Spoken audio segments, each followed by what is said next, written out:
How did you get that Slipknot guitar sound? Oh, that's so funny. Before I tell you, I got, I fucking met Max Martin one time, man. You know Max Oh, Martin, the yeah. fucking songwriter, the biggest songwriter in the history of music, Mm-hmm. of pop music. I had gone to try to get the Bullet for My Valentine gig, and they flew me out to Sweden. So we were in Stockholm, and at the show that night, I went to go see him play and hang out. I'm sitting backstage, and I look up, and I'm like, oh, what the fuck is Max Martin sitting there? And he's hanging out. It turns out he's friends with a band, and him and his guy, Shellbach, that writes with him or whatever they do. First of all, they thought I was Swedish, right? Because I have some Norway in me, German. So I look, I fit right in up there.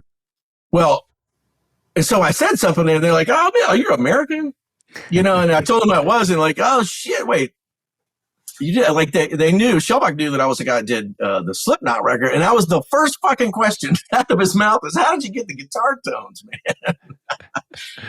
And oddly enough, I pulled up Psychosocial yesterday just to kind of go back through it in case you had any questions about it, just to see what was going on.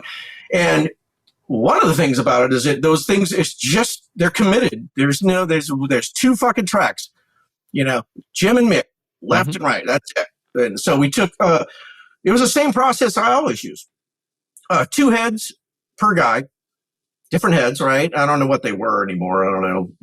Mesa and something, Rivera for Jim, maybe. I'm probably way off of that, but whatever. Two heavy heads, right? Each one of those heads is going to go out to a cab, and I put a divider in between. And then the most important thing for me, man, is just I'm a 57 421 guy, right? But I like them neck and neck because I just feel like when 2 mics are on speakers a foot across, I don't know, maybe it's in my head, but I feel like they start to sound funny to me, at least. So I just feel like it's more solid. But it was that, and we just ran them into, it was Neve Pre's, Of course, that was a big budget record, so I made them rent me an ocean worth of Neves. And so that's about it. Yeah, and in the EQ, obviously we noodled a little bit with EQ. But it was one of those moments, it doesn't always come up that easy. It was just one of those moments where you had really good amps, really good cabs. I mean, it sounded good on their end of the deal. And then so I just did what I did. And, I remember Jim, I heard him in the kitchen saying, "I don't understand how we can, how it took us 3 weeks, all the time to get guitar tones. We just got them in 3.5 hours."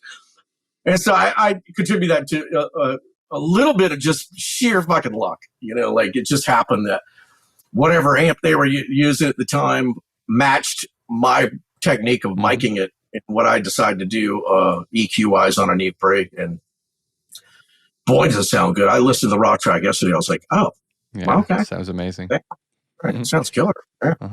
So, and of course, look, the Colin Richardson, the mixer on that record, obviously put his own spin. They're not identical to my tracking for sure. He's got EQ going on, makes them angry.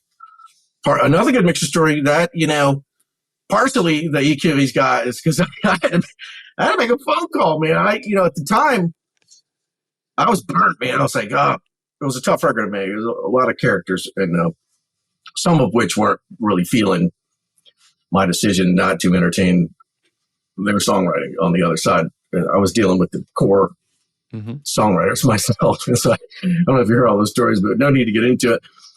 But so me and Joey were the really only two.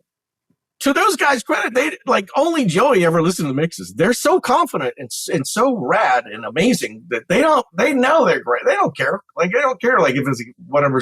I tried to play it for everybody. They're just like, yeah, cool. They don't really care. So me and Joey were like the stewards of the mix, right? And so the first one that came in from Colin was the normal style metal, right? And so there was the typical, all the normal stuff, all the vocal EQs were higher up. It's 8 to 12. And Joey's like, "Oh, this isn't us, man. This is not what this band sounds like. You got to mix it, man. You got to stay and mix it." I'm like, Well, I already had this thing planned to go to like Barbados. I was just going to take time off. Bill. And I'm like, oh, wait, what? And so I just called Colin. I told him, I said, dude, look, this is what's going to happen right here. I'm not staying here. I said, Joey's trying to, whatever. He wants me to stay here and let's me and him mix it. I said, dude, do me a favor here. Look, I said there was an article that the clown had just done, Sean, and it said something like, this thing's like a fucking steel wrecking ball or some metaphor like that, right? And so I just told Colin, I said, look, this is, read that real quick, because I believe it was in Revolver or whatever. Just read that, and then I'll tell you, like something's got to be wrong with it. It's too right. Like it should sound like something's wrong. I said, for one, let's start like vocal. Your EQs that are 8 to 12, let's bring them down. Like make it bite, man. Crush that fucker with whatever you got, distressor, but bite more like 3 and 4K. Like make it pissed. Same with the snare drum. Not pretty, mad. Bring it down, crack it down lower. Bring your bandwidth in the treble down to pain and crunch. Like make it pissed off. Like kick everything.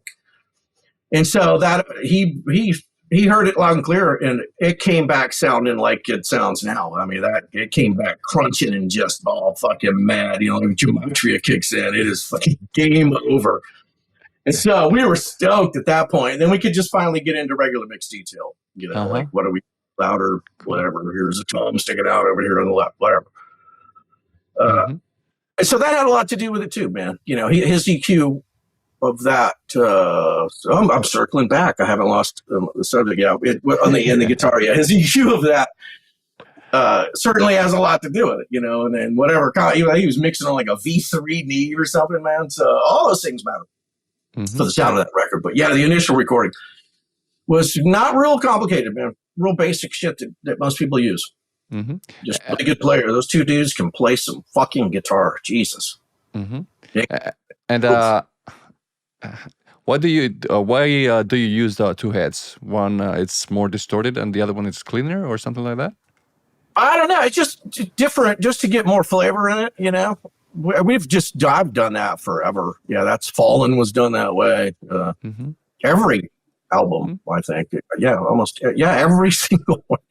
Everything I've done, I don't know. Because it's good. I mean, it's good enough, obviously. I mean, especially when you get into mix, probably just get away with one amp. But, there is the world of like, while you're tracking,